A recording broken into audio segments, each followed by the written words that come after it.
श्री राधे राधे। भक्तों, सामान्य मनुष्य का जीवन जो होता है वो केवल जीने के लिए होता है। अर्थात भले ही अपने कर्म का ठीक प्रकार से पालन न करें, लेकिन यही चाहते हैं और जिए, मरे नहीं, शरीर न छूटे और जिंदा रहें। भजन करें चाहे न करें, लेकिन जिंदा और रहना चाहते हैं।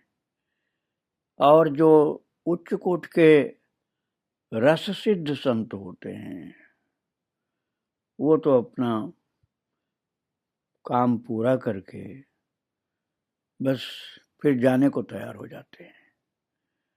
और पूज्य दंडवती बाबा ऐसे ही एक रसिद संत थे जो अपने सब कार्य पूर्ण कर चुके थे और अब अपने प्रारब्ध कर्म की प्रतीक्षा करते हुए समय यापन कर रहे थे। प्रारब्ध के क्षय होने के पश्चात जगत में पुनः आने का कोई हेतु नहीं था, इसलिए वे चाहते थे शीघ्र ही इस प्रारब्ध कर्म का क्षय हो और वे अपने किंकरी स्वरूप से श्री प्रिया प्रीतम की नित्य लीला में सम्मिलित हो सके। इन दिनों बाबा को यही एक अकुलाहट बनी रहती थी कभी कभी कि किसी अंतरंग शिष्य को यह कह दिया करते थे कि अब हम शीघ्र ही श्री जी की नित्य लीला में जाना चाहते थे। अर्थात वो सब कार्य यहाँ का कर चुके थे। और एक बार उनकी शिष्या उनके दर्शन के लिए वृंदावन आई। जब वो बाबा के चरणों में उपस्थित हुए तो उन्होंने उससे कहा कि तुम अब जल्दी जल्दी आया करो, तुम्हें जो जो बातें बतानी है मैं उन्हें शीघ्र ही बता देना चाहता हूँ, क्योंकि अब मैं वृंदावन की नित्य लीला में जाने वाला हूँ। अपने गुरुदेव के मुख से सहसा यह सुनकर के वो भावुक महिला रोने लग गई कि हमारे गुरुदेव जाना चाहते हैं। कुछ देर बाद उसने रोते हुए बाबा से प्रार्थना की कि आप मुझे 2 वचन दीजिए। पहला ये कि आप जब भी श्री जी की सेवा में जाएं उस समय मैं वृंदावन में उपस्थित रहूं। दूसरा यह कि श्री जी की सेवा में जाने के बाद आप अपने सहचरी स्वरूप का मुझे आभास कराएं। भक्तों, उस भावुक शिष्य की प्रार्थना सुनकर बाबा ने दोनों वचन प्रदान कर दिए।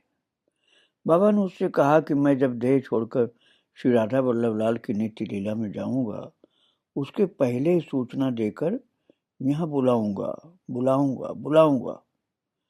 दूसरा वचन देते हुए उन्होंने कहा कि श्री जी की नित्य सेवा में पहुंचकर मैं तुम्हें अपने सहज सहचरी स्वरूप का आभास कराऊंगा। बहुत भक्त थी वो महिला, इसलिए बाबा ऐसा बोल दिए। और त्रिवाचा पूर्वक दिए गए इन आश्वासन वचनों से पूज्य बाबा की आंतरिक स्थिति और अध्यात्म राज्य में उनकी विलक्षण पहुंच का अनुमान होता है भक्तों, कि बाबा के हाथ में सब था ये करना। पहला आश्वासन तो वे ही महापुरुष दे सकते हैं जो समय और मृत्यु के अधीन होकर देह त्याग नहीं करते, बल्कि समय और मृत्यु का अपनी इच्छा से वर्ण करते हैं। सामान्य व्यक्ति अपनी मृत्यु का समय और उस अवधि में अपने शरीर और मन की अवस्था के विषय में किसी का कोई आश्वासन नहीं दे सकता, क्योंकि उसको कुछ पता ही नहीं होता है। लेकिन हमने आपको सुनाया था श्री पोद्दार जी महाराज ने राधा बाबा को बता दिया था अपने जाने का समय। ऐसे ही जो रस सिद्ध संत होते हैं, अर्थात जो बहुत उच्च कोटि के संत होते हैं, भगवान से जुड़े हुए, उनको पता रहता है। और बाबा ने दूसरा वचन देते हुए आश्वासन ये भी दिया कि उनकी विलक्षण सामर्थ्य का परिचायक था, कि एक तो बुला लेंगे, दूसरा अपनी सहचरी रूप का भी परिचय कराएंगे जाने के बाद। तो ऐसा आश्वासन भगवत प्राप्त जीवन मुक्त महापुरुष ही दे सकते हैं। देह त्याग के पश्चात जो अपनी पारलौकिक गति के विषय में दृढ़ निश्चय न हो, वो कदापि ऐसा आश्वासन नहीं दे सकता। और सामान्य व्यक्ति के लिए तो मृत्यु के पश्चात अंधकार ही अंधकार है, इसके विषय में कुछ भी निश्चित रूप से नहीं कर सकता। बाबा ने तो अपने एक अन्य शिष्य के विषय में भी ये निश्चय कर रखा था कि देह त्याग के पूर्व ही उसे सूचना देकर बुलाना है। एक बार उन्होंने उस शिष्य से फोन पर बात भी कर लिया था और ये कहा था कि मैं अपने आखिरी टाइम में अपने प्रियालाल की सेवा में लहंगा पहन के जाना चाहता हूँ। इस वाक्य के पीछे क्या अभिप्राय था ये तो पूरा कौन बताएगा, लेकिन वो अपने सहचरी स्वरूप में जाना चाहते थे, इतना समझ में आता है। और सखी वेश का श्रृंगार करके देह त्याग करना चाहते थे, इसलिए लहंगा सिलवाने के लिए बाजार से कपड़ा ले आई वो माता। और बाबा का यह आशय कैसे पूरा कोई जान सकता है, लेकिन देह त्याग के पश्चात सखी स्वरूप से सेवा में उपस्थित होना चाहते थे बाबा, इसलिए ऐसा कर रहे थे। दूसरा कोई जन्म लेने के संकल्प उनके भीतर नहीं था, बस भगवान की सेवा में, राधा रानी की सेवा में ही रहना चाहते थे। और सब लोगों को नहीं बताया, जो बहुत श्रद्धावान थे उन लोगों को बताया।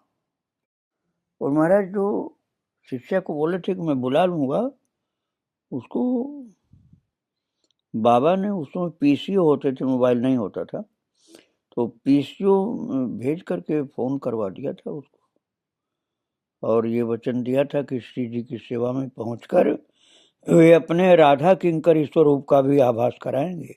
वो भी सत्य हुआ। और दूसरी शिष्या को भी उन्होंने उसी समय फोन करके बुला लिया था। उसे अवसर नहीं मिल पाया कि वो कुछ खरीदे, कपड़ा का लहंगा सिलवाए, इसलिए बाबा के अंतिम दर्शन के समय वो कपड़ा सिलवा नहीं पाई, उनको उड़ा दिया था। तो बाबा किस प्रकार से राधा वल्लभ लाल की सेवा में जाने के लिए कितना तैयार थे, ये उनके वचन से पता चलता है और तैयारी की बोली से पता चलता है। उनकी उत्कंठा से संबंधित एक घटना और बताता हूँ भक्तों। एक बार वे अपने परमाराध्य का दर्शन करने मंदिर जा रहे थे और उनके चित्त में बहुत व्याकुलता थी। नित्य धाम से वृंदावन में अपने स्वभाव स्वरूप सहचरी स्वरूप प्राप्त करने के लिए उनका मन बेचैन था। श्री राधा सुधा निधि ग्रंथ का पाठ मधुर स्वर में, गायन और उसका चिंतन, इन सब का उन्हें बड़ा दृढ़ अभ्यास था।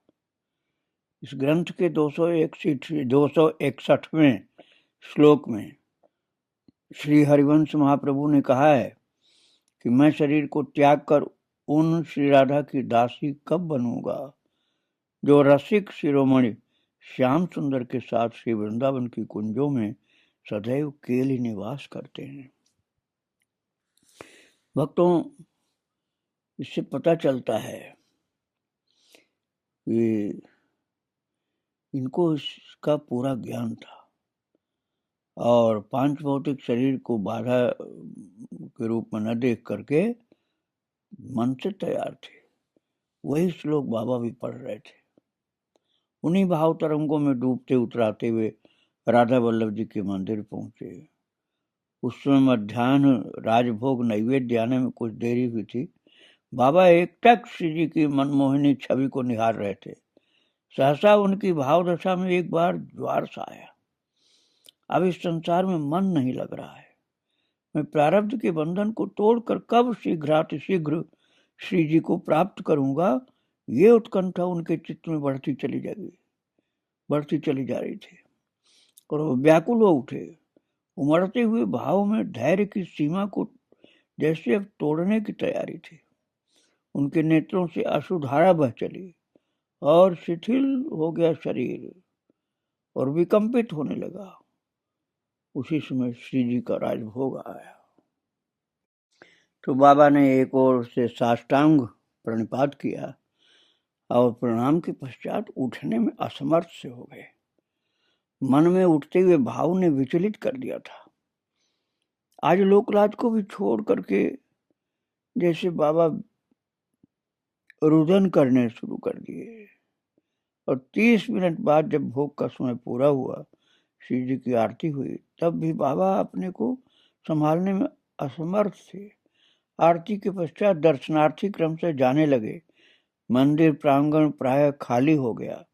तब भी बाबा को वो प्रेम विह्वलता बनी रही। और निज मंदिर के भीतर से आवाज लगाकर गोस्वामी जी ने किसी से कहा कि बाबा को राजभोग प्रसाद पवा करके उनको कुटिया तक पहुंचाओ।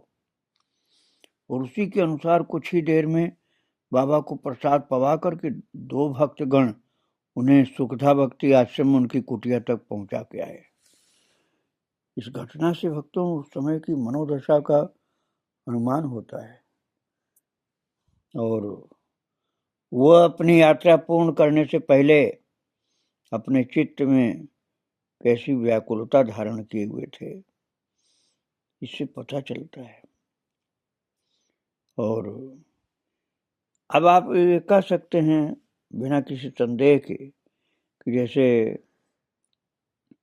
कबीरदास जी ने कहा है, जा मरने से जग डरे मेरे मन आनंद, कब मरी हूँ कब पाई हूँ पूर्ण परमानंद।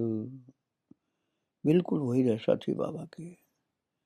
कितने दंडवतें, कितने प्रणाम, कितनी भक्ति, कितना जप, कितना पाठ किया था बाबा ने जीवन भर। बाबा राधा वल्लभ शरण जी वृंदावन धाम की दंडवती परिक्रमा जब कर रहे थे, तब उन्हें हृदय रोग हुआ था। इस कारण उनकी परिक्रमा जो सोहम आश्रम पर पूरी होनी थी, लगभग आधा किलोमीटर के पहले थोड़ा सा शिथिल रह गई थी परिक्रमा। उस अवधि के आसपास ही बाबा ने सुखधा भक्ति आश्रम में रहना प्रारंभ कर दिया था। और मोती झील इलाके में स्थित इस आश्रम में उनके लिए एक कमरा क्रय कर लिया गया था, जिसमें उनको जीवन भर रहने का अधिकार प्राप्त था। यहीं बाबा ने अपने जीवन के अंतिम कुछ वर्ष बिताए थे। अनुमानतः वह अवधि 8-10 वर्ष की रही होगी। इन दिनों बाबा को हृदय रोग बीच बीच में परेशान करता था। शरीर का प्रारब्ध तो होता ही है भक्तों। तो वो कभी आयुर्वेदिक तो कभी एलोपैथिक दवाइयां लिया करते थे। अंतिम कुछ माह तो रोग और गंभीर हो गया था। बाबा को अचानक छाती में दर्द और तीव्र घबराहट का अनुभव हो जाता था। वृंदावन के किशोरपुरा इलाके में महिला चिकित्सालय में एक अस्पताल चला करता था। उसके प्रमुख चिकित्सक नरेंद्र शर्मा डॉक्टर थे। तो दंडवती बाबा ने अपने इलाज के लिए उनसे संपर्क किया और डॉक्टर ने उनके लक्षण देखते हुए ईसीजी की जांच की। रिपोर्ट में स्पष्ट रूप से हृदय रोग की बात आई और उसके अनुसार डॉक्टर ने उन्हें दवाइयां लिख दी। और बाबा 3 बार इस अस्पताल में भर्ती भी हुए थे और चिकित्सालय के हिसाब से इलाज भी चल रहा था। एक बार डॉक्टर ने बाबा की ईसीजी जांच की तो कागज में कुछ ऐसी रेखाएं अंकित हो जाती थी जिनसे डॉक्टर रोगी के हृदय की स्थिति का आकलन करते थे। तो बाबा की जांच रिपोर्ट को जब डॉक्टर ने देखा तो उसे लगा कि इसमें रेखाएं कुछ अस्वाभाविक प्रकार से घूम रहे हैं। तो उनसे मानो जैसे किन्हीं अक्षरों का निर्माण हो रहा है। तो ये अत्यंत आश्चर्य की बात है भक्तों कि डॉक्टर ने कहा, मैंने जीवन में पहली बार देखा है कि इन रेखाओं में भगवान का नाम प्रकट हो रहा है। भगवान नाम का दर्शन हुआ डॉक्टर को बाबा की उस जांच की रेखाओं में। और बाबा के कुछ श्रद्धालु शिष्य भी थे महाराज, जो ये मानते थे कि जांच रिपोर्ट की रेखाओं में उनके गुरुदेव का नाम प्रकट हुआ था, जो आचार्य चरण श्रीहित हरिवंश महाप्रभु, जिनका नाम वो जपते भी थे, वो प्रकट हुआ था नाम। और बाबा के हृदय में समाया था वो नाम। तो रिपोर्ट की आकृतियों में भी अंकित हो गया था ये। ऐसा होना बहुत आश्चर्य की बात थी, लेकिन ये घटना घटी थी वक्त। बात यह कि भगवान के लिए तो कुछ भी असंभव नहीं ना, इसलिए यंत्र भी भगवान का नाम लिख दिया। तो सन 2000 के लगभग की बात है, नवंबर माह में दंडवती बाबा का स्वास्थ्य अचानक बिगड़ गया। शिष्य भक्तों ने चिकित्सालय में फिर उन्हें भर्ती किया। उसके पूर्व भी बाबा एक बार इस अस्पताल में भर्ती हो चुके थे। ऐसी जानकारी मिलती है ऐसी कि वो उसी अस्पताल में दोबारा फिर हुए, और वहां उपस्थित होने पर भी स्मृति पटल पर कुछ बातें अस्पष्ट सी, कहीं कहीं अनुमान का भी ऐसा वर्णन मिलता है। कुछ घबराहट, कुछ दर्द ऐसा हुआ। श्री भक्तमाल ग्रंथ के सुप्रसिद्ध कथावाचक थे उस समय मथुरा दास जी। तो भक्तमाली जी, उनको बोलते थे भक्तमाली जी, वो अस्वस्थ होने के कारण वहां भर्ती हुए। इसी अस्पताल में एक बड़े कमरे के बीचों बीच में दीवार अथवा बोर्ड का अंतराय दे करके अलग अलग बनाए गए थे केबिन। तो अनेक मरीजों का इस साथ इलाज हो सके ऐसा इसलिए किया गया था। तो बीच की पार्टीशन वाली छत तक नहीं थी, उसकी ऊंचाई लगभग 6-7 फीट ही होगी। ऐसी स्थिति में एक केबिन में होने वाली चर्चा दूसरे केबिन में खूब सुनाई पड़ती थी। उस कक्ष में बाबा कोने वाले केबिन में भर्ती थे तथा उसके 1-2 केबिन के बाद ही मथुरादास भक्तमाली जी भी भर्ती थे। तो दंडवती बाबा की सेवा में जो उनके शिष्य थे, वे एक दिन रात्रि में अधिक जगने एवं अन्य प्रकार की सेवा में थकान का अनुभव कर बीच में खाली पड़े केबिन के बेड पर जाकर सो गए। अब स्थिति ये थी कि उनके एक तरफ वाले केबिन में बाबा तथा दूसरी तरफ केबिन में भक्तमाली जी थे, मथुरादास भक्तमाली। अन्य कोई व्यक्ति वहां उपस्थित नहीं था। तो बाबा के शिष्य थकावट के कारण तंद्रा में थे, किंतु फिर भी वो पूरी तरह से सोए नहीं थे। सहसा उन्होंने अनुभव किया कि बाबा अपने बेड से उठ करके भक्तमाली जी के केबिन में आ गए हैं। उनका अनुमान सही निकला। कुछ ही क्षणों में उन दोनों का वार्तालाप भी सुनाई दिया। और दंडवती बाबा भक्तमाली जी को भैया कहा करते थे। तो बाबा के शिष्य को प्रथम बार अपने गुरुदेव का ये वाक्य सुनाई दिया, भैया कैसे हो? भक्तमाली जी ने उत्तर दिया, स्वास्थ्य ठीक नहीं है, उम्र भी हो चुकी, इसलिए अब संसार में रहने की इच्छा नहीं। इसके उत्तर में बाबा ने कहा, अब जानकी जी का उत्सव आने वाला है, आप सेवा में पहुंच करके उत्सव की तैयारी करो। आपके थोड़े दिन बाद मैं भी श्री लाडली लाल जी के निकुंज में पहुंच करके उनकी सेवा का सुख प्राप्त करूंगा। और दोनों महापुरुषों का ये अंतिम मिलन और अंतिम वार्तालाप था। इस संक्षिप्त वार्ता के पश्चात दंडवती बाबा अपने कक्ष में वापस आ गए और श्री मथुरादास भक्तमाली वयोवृद्ध थे और कई माह से रुग्ण चल रहे थे। तो उस अस्पताल में 2-3 दिन इलाज करवाने के पश्चात अपनी कुटिया में वापस चले आए। इसके थोड़े दिन बाद ही अपना पांच भौतिक कलेवर त्याग कर वो सीताराम जी की नित्य सेवा में सम्मिलित हुए। भक्तमाली जी महाराज, मैंने उनका दर्शन किया था भक्तों। वो यहाँ राम जी भाई सत्संग भवन में भक्तमाल सुनाया करते थे मथुरादास जी।